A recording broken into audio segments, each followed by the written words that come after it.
Vídeo de hoje do canal do Nicola repercute a informação de que Malcom discute a rescisão do seu contrato na Arábia Saudita. Quem pode contratar o atacante brasileiro?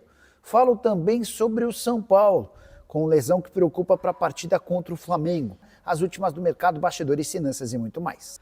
Fala aí pessoal, sou Jorge Nicola, bem-vindos a mais um vídeo do canal, sempre bom ter vocês por aqui, sem perder tempo, pedir para deixar like, se inscrever no canal e ativar as notificações. Hora de falar sobre o São Paulo, o tricolor que faz intertemporada pode ficar sem um dos seus principais jogadores para a partida contra o Flamengo no próximo sábado no Rio de Janeiro. É que Lucas Ferreira sentiu uma pequena lesão muscular, ainda não há um diagnóstico definitivo. Durante o fim de semana ele ficou fora das atividades, treinando em separado, sob o cuidado dos fisioterapeutas. O fato de ser uma lesão pequena permite aos membros da comissão técnica a expectativa de que ele seja utilizado, mas essa segunda-feira vai ser importante. Se o Ferreira conseguir participar de pelo menos parte da atividade, deve estar à disposição. Caso contrário, será preservado para o restante da temporada. Ferreira, que recentemente renovou seu contrato com o São Paulo, 22 jogos, 1 gol e 1 assistência. Só para completar, durante o fim de semana expliquei para vocês sobre o imbróglio entre São Paulo e Luiz Beldia, o técnico que deixou o tricolor, parece não ter saído de forma tão amigável quanto o São Paulo fez parecer, tanto que ainda não houve a rescisão do contrato, até por isso o Crespo não pôde ser inscrito no boletim informativo diário. Mas o São Paulo assegura que ainda que uma solução não tenha sido alcançada no encontro na negociação com o Zubeldia até sábado, o Crespo estará no banco de reservas. Há uma série de brechas na legislação esportiva brasileira que permitiriam essa situação, beleza? Para falar sobre Malcom e a grande bomba das últimas horas, o atacante brasileiro, um dos grandes destaques do Al Hilal, pode ter seu contrato rescindido, apesar de ter mais 2 anos com o time saudita. Tudo porque o Malcom discutiu com um torcedor do Al Hilal depois da eliminação para o Fluminense na Copa do Mundo de Clubes, e esse tipo de situação não é muito bem vista e analisada por dirigentes de clubes sauditas. Importante lembrar que o Malcom ganha na casa dos 9 milhões de reais por mês e tem números impressionantes com a camisa do Al Hilal. O fato de poder estar livre nas próximas horas fez com que vários torcedores de clubes no Brasil se empolgassem. O Flamengo já havia demonstrado a intenção de contratar o Malcom algum tempo atrás, já o Corinthians se baseia numa declaração recente do Malcom, dizendo que por ser filho do terrão e torcedor corintiano fanático, um dia voltará ao clube. Inclusive a patrocinadora master do Corinthians, a Esportes da Sorte, se aproveitou dessa situação para fazer uma postagem fazendo referência a essa declaração do Malcom e perguntando se o torcedor corintiano aprovaria. Foi o suficiente para que muitos torcedores alvinegros entendessem que a Esportes da Sorte estaria disposta a ajudar com o pagamento dos salários. Conversei com um familiar do Malcom e ouvi que o atacante não pretende voltar ao Brasil por agora. A avaliação de que ele é muito novo e ainda tem lenha para queimar no exterior. É possível, inclusive, que surja uma proposta do rival do Al Hilal, do Al Nassr, de Jorge Jesus e Cristiano Ronaldo, para que ele se torne parceiro de ataque do CR7. Diante desse cenário, não estou otimista em relação à chance de o Malcom voltar, mas aguardemos cenas dos próximos capítulos. Só para completar, o Al Hilal, também de acordo com a imprensa saudita, discute outras dispensas e 2 brasileiros estariam como possíveis alvos. Lateral esquerdo Renan Lodge, que fez grande Copa do Mundo de Clubes, além do meio atacante Caio César, que costuma ser reserva. Até o Mitrovic, centroavante do Al Hilal, passou a correr risco por conta do excesso de contusões. E você, como é que tem acompanhado todas essas especulações? Já usa espaço para comentário para registrar sua opinião. Hora de falar se o São Paulo pode perder a parceria com o Evangelos Marináx para as categorias de base numa negociação do magnata grego com o Botafogo. Esse boato surgiu em meio à negociação agora fechada do Jair, atleta que pertencia ao Botafogo e vendido para o Nottingham Forest por valor inferior àquilo que o Botafogo havia investido quando comprou do Santos. Só para explicar essa história direito. Em janeiro, o Santos vendeu o Jair para o Botafogo por 12 milhões de euros mais o Tiquinho Soares. E agora, alguns meses depois, mesmo com o Jair valorizado, graças a uma grande Copa do Mundo de Clubes, o Jair foi vendido para o Nottingham Forest pelos mesmos 12 milhões de euros. Ninguém entendeu absolutamente nada. E o Botafogo deixou vazar a notícia de que John Textor, dono da SAF botafoguense, e Evangelos Marináx discutem algumas parcerias, entre elas para as categorias de base, com o magnata grego colocando bastante dinheiro na base botafoguense. Vários torcedores do São Paulo me procuraram preocupados. Pô, Nicola, mas você não tem dito a respeito das negociações avançadas entre São Paulo e Marinacas? Pois bem, conversei na tarde desse domingo com um dirigente são paulino sobre o tema e a resposta que eu vi, abre aspas, o novo acordo que propusemos ao Marinacas é maravilhoso para ele. Ele só não aceitará se for louco, fecha aspas. Eu já havia contado para vocês na semana passada sobre a necessidade que São Paulo e Marinacas tiveram de refazer o modelo do negócio. Tudo porque o acordo antigo poderia infringir o Estatuto do São Paulo, causando uma série de problemas dentro do próprio clube.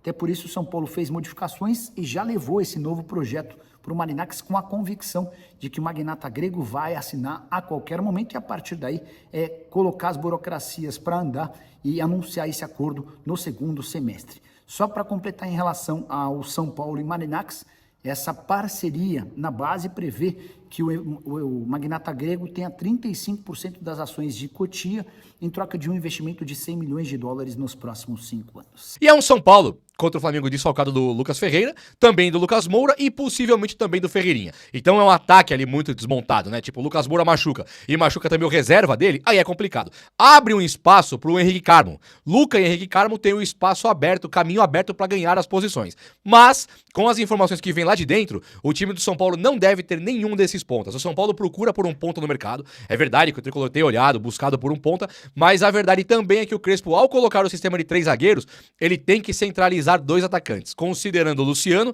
e considerando um camisa 9 sendo o Dineno e o André Silva. Sobra espaço do Oscar e mais nada. É tirar um ponta para colocar um zagueiro. É um time reativo, é um time de retranca, é um time que não tem a transição rápida, não tem o cara que puxa contra-ataque rápido na frente e os seus laterais, tanto o Enzo como o Cédric Soares, eles não têm a velocidade necessária para puxar o contra-ataque. Se você me perguntar aqui quanto tempo o São Paulo dura com o sistema de 3 zagueiros, eu te diria que o Crespão aguenta aí meio tempo. 45 minutos contra o Flamengo lá vai ser mais ou menos o suficiente pro Crespo entender que 3 zagueiros nesse São Paulo não funcionam.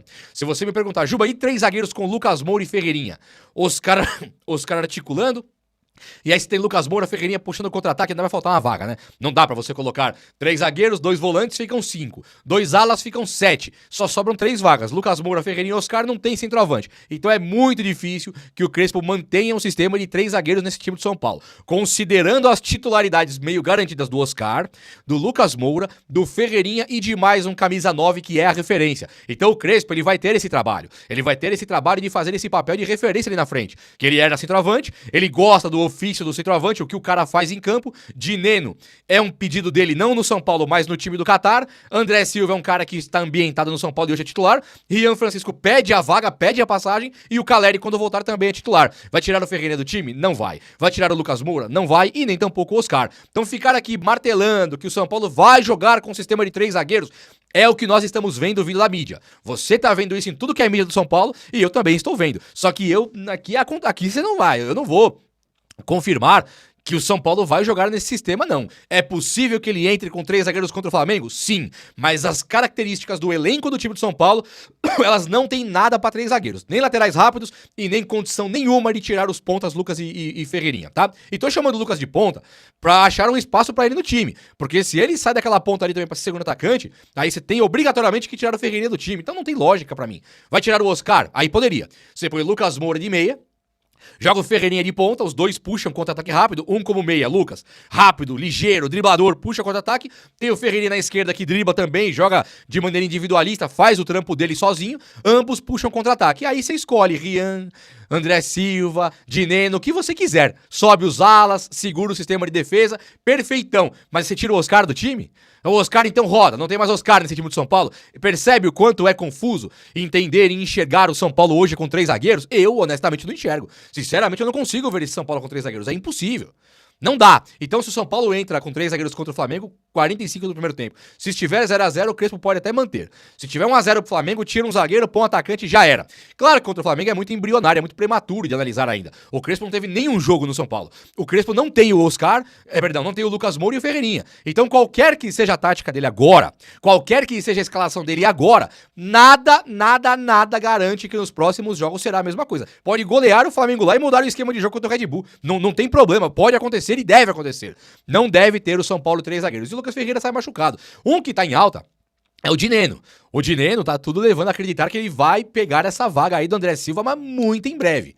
O Dineno é um cara que o Crespo quis lá no Catar. Ele tá no São Paulo, o Crespo meio que encontra o Dineno aqui por mera casualidade, porque o Dineno chega também num pedido, no aval do técnico anterior, o Zubeldia. Quando o Dineno chega aqui, o Zubeldia cai. O Dineno entra contra o Vasco, o Zubeldia faz o seu último jogo contra o Vasco e o primeiro do Dineno. Então ele nem jogou 45 minutos. Agora o Crespo chega, encontra um cara que ele queria, era um possível reforço que o Crespo poderia pedir, mas ele nem precisou, porque o cara já tá aqui. Então agora, você vê no jogo treino, contra o Sub-20, o Dineno vai lá e faz 3 gols. O André Silva já nem é esse titularzão todo. É um cara que vive à sombra do Caleri, é indiscutível, ele vive na sombra do Caleri. Caleri é o titular e o André já veio para ser reserva. Por isso o grande problema da contratação do André, que é uma contratação de mais de 20 milhões para um cara que é reserva. Essas coisas que o Belmonte costuma fazer com o Casares, que traz o Marcos Antônio para reserva. Aí você pode até ganhar a titularidade. O André não vai ganhar a titularidade. Ele já não é titular do Caleri. Ele não deve ser titular muitos jogos, talvez no próximo. Não muitos jogos do Dineno. E o Rian Francisco também tá aí como um vulcão tentando passar. Você não para um vulcão. É o Rian Francisco. Então é nesse momento que eu duvido que o São Paulo tenha feito essa boa compra do André Silva, porque o São Paulo não descansa pra tentar melhorar. E o Dineno deve ganhar a vaga. O Dineno talvez é um cara mais trombador, mais cabeceador, não rápido. E aí ele pegando essa vaga, você tira uma vaga daqui de trás, né? E o André Silva roda. E aí beleza, se é pro Lucas Moura, Ferreirinha cruzarem pro Dineno, maravilha, o cara é cabeceador, os dois são rápidos, conseguem levar e tal. Mas pra isso temos que ter Lucas Moura e Ferreirinha. Você percebe que o time do São Paulo, ele vai ficar totalmente comprometido antes de termos Lucas Moura e Ferreirinha, né? Enquanto isso, Luciano deve jogar por ali, com o André Dineno e o Oscar jogando na meia sozinho para 3 zagueiros. Numa página, se eu não me engano, São Paulo Info, não lembro qual é o nome da página agora, foi confirmado por jornalistas aí que a informação é verídica. O São Paulo chegou e fez uma sondagem pro Fabrício Bustos, né? Mais conhecido como Bustos, lateral direito, que é do River Plate, e você deve conhecê-lo aqui do Inter de Porto Alegre. Ele ficou jogando aqui no Inter de Porto Alegre. É um lateralzinho interessante, joga uma bola legal e ele é do River Plate. E o São Paulo fez uma sondagem lá. O River Plate, ele não quer emprestar, que seria o plano A do São Paulo. Pegaram o cara por empréstimo e tal. O São Paulo falou, empresta aí. Tá. Ó, eu vendo. Faz uma proposta aí, mas eu quero vender. E a proposta que o São Paulo deveria fazer, né, que o River Plate vende, é de 3 milhões de dólares. Dá uns 15 milhões aí, pouquinho, né? 16 milhões de reais. O São Paulo teria que chegar e falar, te ofereço 2 milhões de dólares. O River pode vender ou não. Ou eles querem 3. Tá, o São Paulo faz a proposta que ele quiser, mas os caras lá querem 3 milhões de dólares. E isso foi confirmado, que o São Paulo está de olho nesse Bustos aí. Qual que é o ponto negativo do Bustos? É que o São Paulo tem que arrancar dinheiro do bolso. E não é dinheiro alto, não.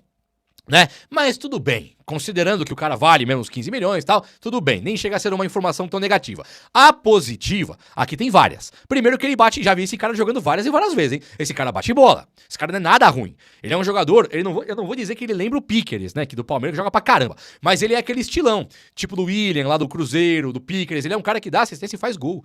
Ele é um cara que cai pra cima do marcador, vira e mexe, tem um golzinho do Bustos por aí, né? Então ele consegue fazer jogos interessantes e não se escondendo como um lateral que você vai ver que nunca vai fazer um gol. Como o Cédric Soares, Enzo Dias, o Wendel. Vai sair gol como? Rafinha. Como é que faz um gol? Só não dá sorte, desviou a bola. Foi cruzar a bola e entrou. Não é um cara que vai pra frente, cai pra cima do marcador, vem pra diagonal, aparece como elemento de surpresa. Não é. Né? No São Paulo não tem. O Bustos seria esse cara. Então eu acho ele maravilhoso para vir pro São Paulo. Adoraria. Acho que a ideia é ótima de trazer o Fabrício Bustos. Agora, digamos que tem outros 2 pontos positivos. Um deles é que o Crespo conhece o cara. Eles são argentinos os dois lá. Eles são ali conterrâneos do mesmo país, né? Se pode dizer assim. Eles são caras assim que o Crespo ele poderia ter a maior confiança. Por que um argentino seria legal? Nada, é porque tá mais barato lá. Tá mais barato você trazer um cara da Argentina do que trazer um cara da, sei lá, da onde, do Brasil. Vai tentar comprar o William do Cruzeiro pra você ver quanto vale. Vai tentar comprar, sei lá, se esse Bustos fosse do Inter. Em vez de 15 milhões, o Inter ia pedir 80 pra gente. Não vai vender. Quando vai lá na Argentina, tá mais barato lá. O mercado, aqui o Mercosul, com os valores das moedas do cara desvalorizados, a gente aqui com a nossa moeda valendo muito mais, dá pra chegar e ter um poder de compra maior. Dito isso, o São Paulo poderia ter trazido o Bustos por causa disso. Porque é barato, estaria ambientado com o Crespo e é um cara que também jogou bem, mostra que joga bem. E um fator importante, que pra mim é muito importante, é que ele chegaria sem ter que lutar pra conhecer o futebol brasileiro. E isso é importante. O Alan Franco teve que conhecer o futebol brasileiro por quase 1 ano para começar a jogar. O Wendel tá reconhecendo o futebol brasileiro que talvez ele consiga jogar, né? Você vê aí um cara igual o Oscar se readaptando ao futebol brasileiro, não é nenhum primor hoje. Não tá batendo bola o Oscar, você fala, nossa, é o Arrascaeta. Não é. É o Gerson, não é. E ele pode ser muito maior que Gerson e Arrascaeta juntos, pela bola que ele tem, a bagagem que ele tem, mas ele não tá conseguindo. Por quê? Porque tem um período de adaptação ao futebol brasileiro. Tem vários casos assim. É raro um cara igual o Lucas Moura que chega e joga mais que todo mundo. É difícil. Então um cara igual o Bustos, ele chegaria já conhecendo o futebol brasileiro. É pegar a camisa e pôr e jogar. E titular do São Paulo. Então é uma ideia maravilhosa da diretoria.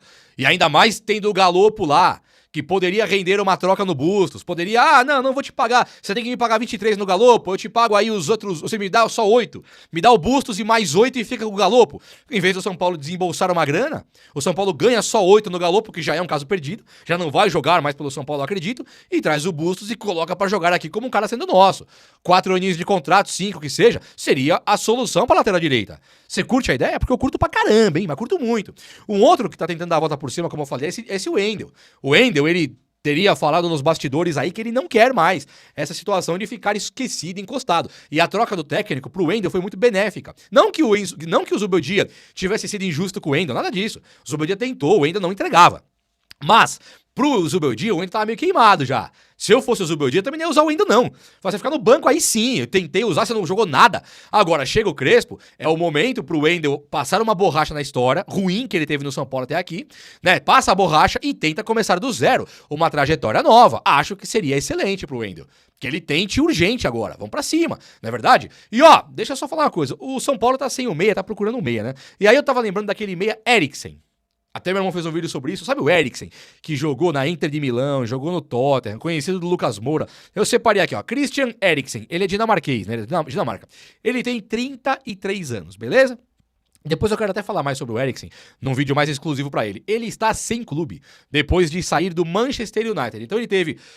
O Manchester United, ele foi emprestado pro Brentford, aí ele foi pro Manchester de novo, e aí acabou o contrato, não renovou com ninguém. Você vai lembrar dele do Ajax, você vai lembrar dele da Inter de Milão, vai lembrar dele do Tottenham, jogou até com o Lucas Moura lá. Eu lembro que tinha um dia que o Pochettino tava usando ali o Eriksen, tava com o Lucas Moura ali disputando uma Champions, eu lembro disso. E aí, o São Paulo hoje, ele tem um patrocinador que garante que quer contratar um jogador aí, né, que é uma cereja do bolo, que seria um jogador com as características do Oscar, o meia. O São Paulo precisa de um meia e o Eriksen ficou sem clube. Eu acho que seria uma coisa maravilhosa. O que você acha? Fala comigo aí, isso aí é importante. Mas depois eu falo um vídeo bem completinho do Eriksen, trago mais informações, beleza? Então, o vídeo de hoje foi esse. Eu espero que você tenha gostado. E se você gostou, chega nesse likeão aí. Tamo junto! Um abraço, meus amigos! Até a próxima. Valeu!